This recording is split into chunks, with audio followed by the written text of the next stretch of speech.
Hey Gundam fans, what's going on? Ed here, and today I thought I would finally do another video since I haven't made a video in a while that isn't just showing off packages or stuff I've gotten in the mail or just random this and that.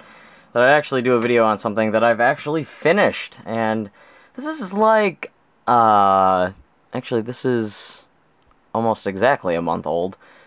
Actually, it's a little more than a month old. This is the High-Grade Universal Century Gerbera Tetra.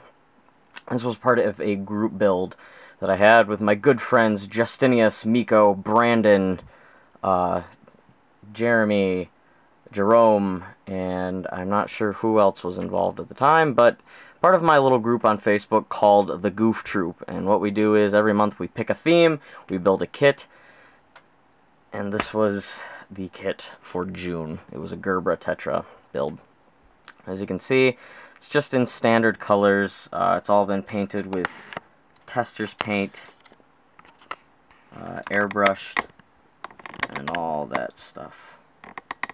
Again, my camera probably doesn't show it off as well as the photography that I took of it does.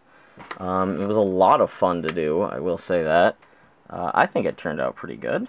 I did some very light chipping and weathering all over the kit. If you can see that. I don't think it'll help. No, that doesn't help. Very light chipping and weathering that I did all over the model. Nothing that is too extensive or battle damage heavy. It's just basically if it was being transported and it got dinged around a little bit in the hangar, or it just returned from basically a perfect mission and didn't get anything but damage from asteroids or debris floating around in space. Nothing that is too extensive, but nothing that is nothing. It doesn't make it makes the suit look barely used, but not brand new. A lot of the chipping that you can sort of see around the kit was actually done because I chipped the paint from moving it very, very slightly, and that kind of sucked. But I'll zoom in a little bit and you can see it. Right around like this stuff and around the edges, you can see it right in those areas and stuff. And yeah, I mean there really isn't that's pretty much it. That's all I did to it. Just a very, very basic shaded paint job. And again, you can check out all of the photography and all of the photos that I took of this on my blog, and I will put a link down that below. And you may have seen this on Gundam Guy. It was featured on Gundam Guy.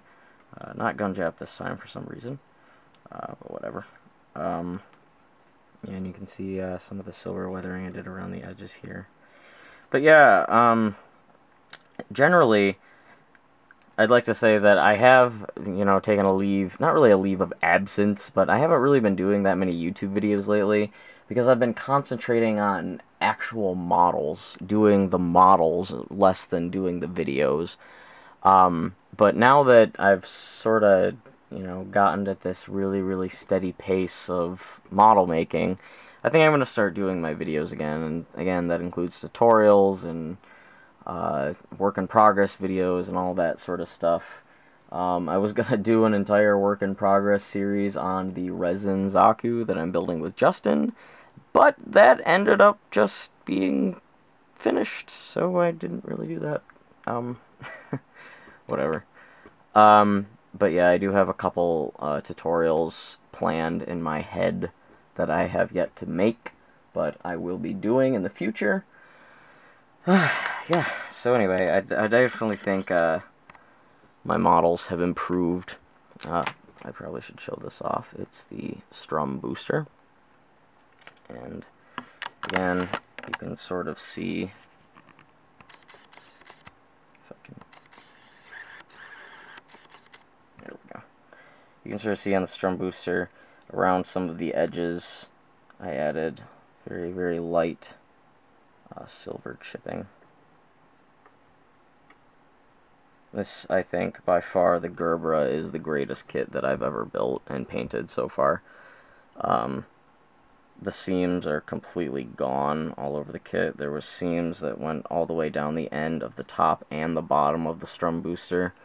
There were seam lines that went down, let's see, the tops of these, the big circular boosters, and on the top of the shoulder pads.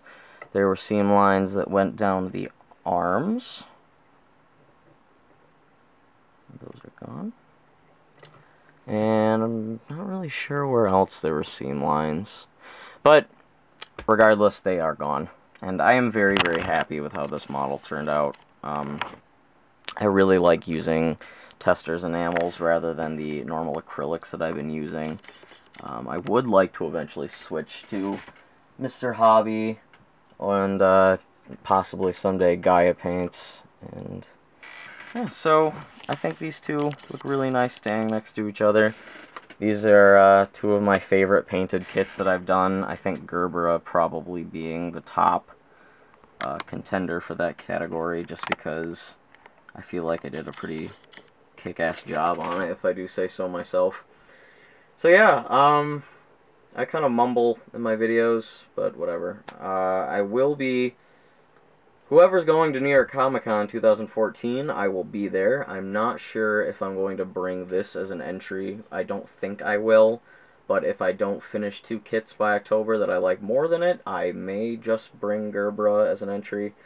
I'm not really sure. I'm thinking about doing a master grade crossbone or something like that.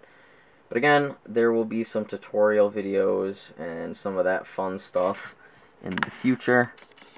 So stick around and bear with me, because I'm just a fumbling hobbyist that recently has the airbrush. I am having of the airbrush. So yeah, again, more pictures on my blog. I'll put that below. I had a really fun time doing this model. And oh yeah, one modification I kind of want to show off. This antenna is not the actual antenna of the Gerbera. I removed it, and this is actually the end of a beam saber from, I believe, a high-grade Mark II that had the... It didn't have the pink beam saber, it just had the solid molded plastic hand with a beam saber in it. And I forgot what I did with the Gerberas. I think it broke or something, and I just did, oh yeah, it snapped in half, and I just did not want to go through sanding it and everything. And I added that, and it's a bit thicker, and I think it looks a tiny bit nicer. But yeah, that is about it. Thank you for watching, and I will see you all on whatever video I make next.